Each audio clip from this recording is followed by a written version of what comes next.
চাষাবাদের মৌসুমে প্রয়োজনীয় সার পাচ্ছে না কৃষকরা। তাদের অভিযোগ, সরকার নির্ধারিত দামের চেয়ে বেশি দামে সার বিক্রি হচ্ছে। এতে উৎপাদন খরচ বেড়ে দুশ্চিন্তায় পড়েছেন কৃষকরা। আর কৃষি বিভাগ বলছে, কৃষকদের চাহিদা অনুযায়ী সার দেওয়ার জন্য মনিটরিং বাড়ানো হচ্ছে।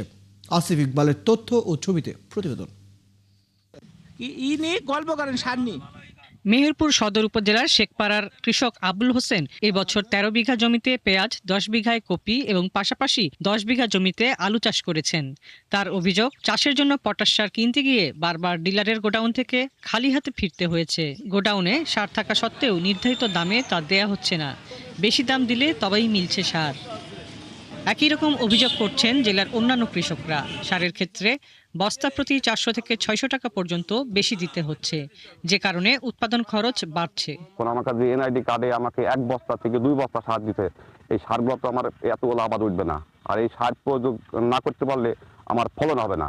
যে দোকানে যাচ্ছি সার দিচ্ছে না, আবার যদি বলা যাচ্ছে যে পরে ১৭০০ টাকা ১৮০০ টাকা বস্তা, তখন সার পাওয়া যাচ্ছে ভরপুর। কেন আমার খুব ক্ষতি হয়ে যাচ্ছে, বিরাট আকার ক্ষতি হয়ে যাচ্ছে, বুঝছেন। ১৩৫০ টাকা সরকারি রেট, সেই সারটা নিচ্ছে ২০০০ থেকে ২২০০ টাকা। কৃষকদের অভিযোগ নিয়ে সার ব্যবসায়ীরা বলছেন, চাহিদার তুলনায় বরাদ্দ কম থাকায় সাময়িক সংকট তৈরি হয়েছে।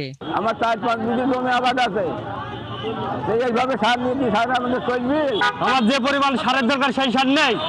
যে সার ১৩৫০ টাকা দোকানে ডিলারদের ঘরে, সেই সার বাইরে আপনি ২২০০ টাকা দেন, অ্যাভেলেবল সার পাবেন। ধানের বীজ ছিটাবো না কলার বীজ কাজ করব না অন্য কোনো কাজ করব, এইভাবে লাইন দিয়ে সার নিয়ে গিয়ে আমি কখন কাজটা করব। এক বস্তা করে সার দেওয়া হচ্ছে, ১ বস্তা ইউরিয়া, ১ বস্তা ফসফেট, ১ বস্তা পটাশ, ১ বস্তা ডিএপি। ইনশাল্লাহ এর পরবর্তীতে আর সারের কোনো চাহিদা থাকবে না। আজকে দেওয়ার পরে চাহিদা মিটে যাবে। কৃষি সম্প্রসারণ অধিদপ্তর বলছে, কৃষকদের চাহিদা অনুযায়ী সার দেওয়ার জন্য টিম করে মনিটরিং করা হচ্ছে।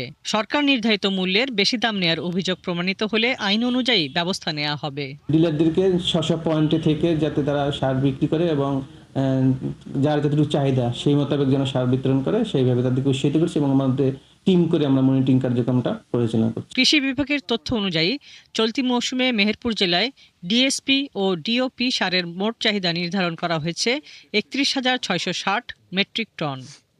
হাসিবা আলী বর্ণা, ৭১। দর্শক, এই বিষয় নিয়ে আরো বিস্তারিত জানাতে মেহেরপুর থেকে আমাদের সাথে আমাদের সহকর্মী আসিফ ইকবাল যুক্ত হচ্ছেন। আসিফ ইকবাল, ১৩৫০ টাকার সার আমরা খোলা বাজারে ২২০০ টাকা পর্যন্ত বিক্রি হতে দেখছি। আপনার প্রতিবেদনে আমরা এটি দেখলাম। এই যে সারের বাড়তি দাম, এদিকে কৃষি সম্প্রসারণ অধিদপ্তর বলছেন প্রমাণ পেলে ব্যবস্থা নেওয়া হবে। এখনই কি প্রমাণ পাওয়া যায়নি? মেহেরপুরে সরকার যে নির্ধারিত মূল্য সারের, সেই মূল্য অনুযায়ী বেশি টাকা দিলে সার দিচ্ছে। তাছাড়া কিন্তু কৃষকরা সরকার নির্ধারিত সার পাচ্ছে না। আমরা কৃষকদের সাথে কথা বলছি, কৃষকরা যে বিষয়টি বলছেন, তাদের যে চাহিদা, সেই চাহিদা অনুযায়ী কিন্তু কৃষকরা তারা সার পাচ্ছে না। তাদের যে ১০ বস্তা সার প্রয়োজন হয়, সেখানে কিন্তু সরকার নির্ধারিত যে ডিলার পয়েন্ট রয়েছে, সেই ডিলার পয়েন্টে তারা গেলে কিন্তু ১ বস্তা সার পাচ্ছেন। সকাল থেকে সন্ধ্যা পর্যন্ত দাঁড়িয়ে থেকে কিন্তু কেউ কেউ ফিরিয়ে আসছে।